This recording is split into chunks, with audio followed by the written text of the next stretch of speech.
ഇട്ട് നോക്കിക്കഴിഞ്ഞപ്പം seriously it's an amazing dress. ഇവിടെ ബോർഡർ കൊടുത്തിട്ട് താഴത്തെ 2.5 താഴെ.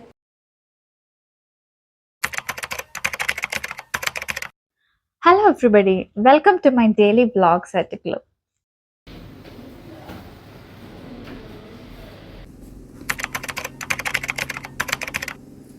സോ ഇന്നത്തെ നമ്മുടെ വ്ളോഗ് കോതമംഗലം ഗ്ലോയിങ് ആണ്. മോർണിംഗ് 10 AM ഷോപ്പ് തുറക്കും. സോ രാവിലെ തന്നെ നമ്മുടെ ഒരു ഓൺലൈൻ കസ്റ്റമർ വെഡിങ് ഔട്ട്ഫിറ്റ് ട്രയലിന് വന്നിട്ടുണ്ട്. ഹായ്, ഞാൻ ഖത്തറിലാണ് ആക്ച്വലി ഉള്ളത്. എല്ലാം ഓൺലൈൻ വഴിയാണ് നമ്മൾ മെഷർമെന്റ്സ് എല്ലാം കൊടുത്തത്.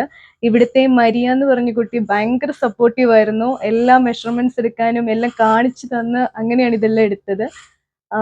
ഇവിടെ വന്ന് ഇട്ട് നോക്കിക്കഴിഞ്ഞപ്പം seriously it's an amazing dress. Thank you so much glow design.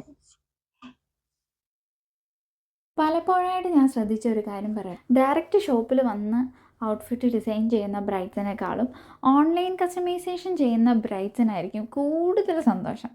Outfit receive ചെയ്യാൻ വരും. ത്രൂ ഓൺലൈൻ എല്ലാ പ്രോസസ്സും നടക്കുന്നുണ്ട്. അവർ കുറച്ചും കൂടെ ടെൻസ്ഡ് ആയിരിക്കും. അവർ ഈ ഒരു ത്രൂ ഔട്ട് ഡേയ്സ് അവർ വെയിറ്റ് ചെയ്ത് നാട്ടിൽ വന്ന് ട്രയൽ ചെയ്യുമ്പോൾ അതൊരു സക്സസ്, അല്ലെങ്കിൽ അവർ വിചാരിച്ച അത്രയും ഈ ഒരു ഔട്ട്ഫിറ്റ് എത്തിയെങ്കിൽ അവരുടെ സന്തോഷം കൂടുതലായിരിക്കും.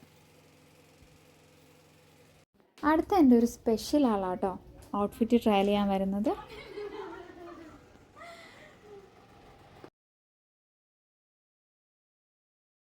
എൻ്റെ കോളേജിലെ ഹോസ്റ്റൽ മേറ്റ് ആയിരുന്നു Jeenu, also my best friend. പുള്ളിക്കാരി ഡൽഹിയിലാണ് സെറ്റിൽ ആയേക്കുന്നത്.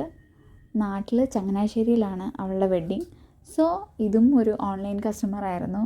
എല്ലാ ഡിസൈൻസും എല്ലാ പാറ്റേൺസും എല്ലാം ത്രൂ ഓൺലൈനാണ് നമ്മൾ ചെയ്തത്. സോ നാട്ടിൽ വന്നപ്പോഴേ ട്രയൽ ചെയ്യാൻ വേണ്ടി വന്നതാണ്.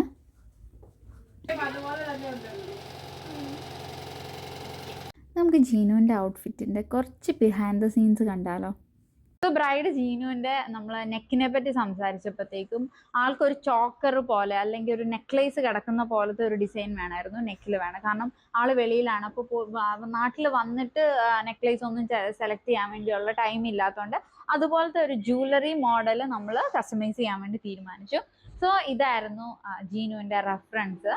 ഈ ഒരു റെഫറൻസിനോട് നമ്മൾ ചെറിയ ചേഞ്ചസ് ഒക്കെ വരുത്തി നമ്മൾ ഇതുപോലെ നെക്കിൽ ഡിസൈൻ ചെയ്തതാണ് ഈ ഒരു വർക്ക്. ഇതിനകത്ത് സ്റ്റോൺസ് ഒക്കെ ഇനി ആഡ് ആവാനുണ്ട്. നമുക്ക് കുറച്ച് ചേഞ്ചസ് വരുത്തി നമ്മൾ പേൾസും ബീഡ്സും ത്രെഡ്സും ഒക്കെ ആഡ് ചെയ്തിട്ടാണ് ഈ ഒരു വർക്ക് ചെയ്തേക്കുന്നത്. സോ ഈ ഒരു വർക്ക് നമ്മൾ ഗൗണിൽ വരും ഔട്ട്പുട്ട് ഒന്നും കൂടെ നമുക്ക് നോക്കാം.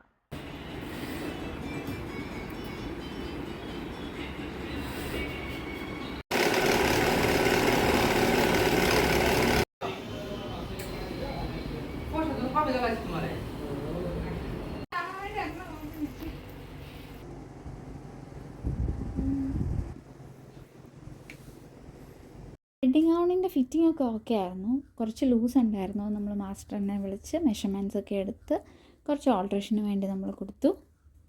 അങ്ങനെ നമ്മൾ വെഡ്ഡിങ് ഗൗണിൻ്റെ ഓൾട്രേഷൻസ് എല്ലാം കഴിഞ്ഞ് നമ്മൾ ഔട്ട്ഫിറ്റ് ഡെലിവറി ചെയ്തു. അടുത്തതൊരു വെഡ്ഡിങ് സാരി കസ്റ്റമൈസേഷന് വേണ്ടി ഞങ്ങളുടെ ഒരു കസിനാണ് വന്നേക്കുന്നത്. വെഡ്ഡിങ് ഗൗൺ ചൂസ് ചെയ്യണോ വെഡ്ഡിങ് സാരി ചൂസ് ചെയ്യണോ എന്നുള്ള നീണ്ട ഒരു കൺഫ്യൂഷനിൽ ഒടുവിൽ വെഡ്ഡിങ് സാരിക്ക് തന്നെ പോകാമെന്ന് നമ്മൾ തീരുമാനിച്ചു.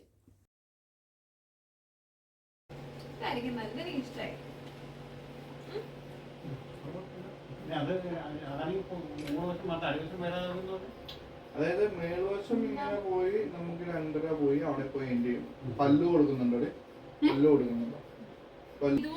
സീക്വൻസും വീടും ഉണ്ട്, രണ്ടും ഉണ്ട്, പക്ഷെ എന്നാൽ സീക്വൻസ് ആണ് കൂടുതൽ. അങ്ങനെ നമ്മൾ പാറ്റേൺസ് എല്ലാം ഡിസൈഡ് ചെയ്തു, നമ്മൾ മെഷർമെൻറ്റ്സ് എല്ലാം എടുത്തു. ആൻഡ് ഈ വ്ളോഗ് ഞാൻ ഇവിടെ കൊണ്ട് നിർത്തുവാണ്, കാരണം അടുത്ത ഡെലിവറി ഉള്ള 2 ഔട്ട്ഫിറ്റിൻ്റെയും ഫംഗ്ഷൻ ഡേറ്റ് കഴിഞ്ഞിട്ടില്ല. സോ ഗ്ലോ എപ്പോഴും അവരുടെ ഫംഗ്ഷൻ ഡേറ്റ് കഴിഞ്ഞിട്ട് ഫോട്ടോസും വീഡിയോസും അപ്ലോഡ് ചെയ്യാറുള്ളൂ. Thank you for watching this video and stay tune for more videos.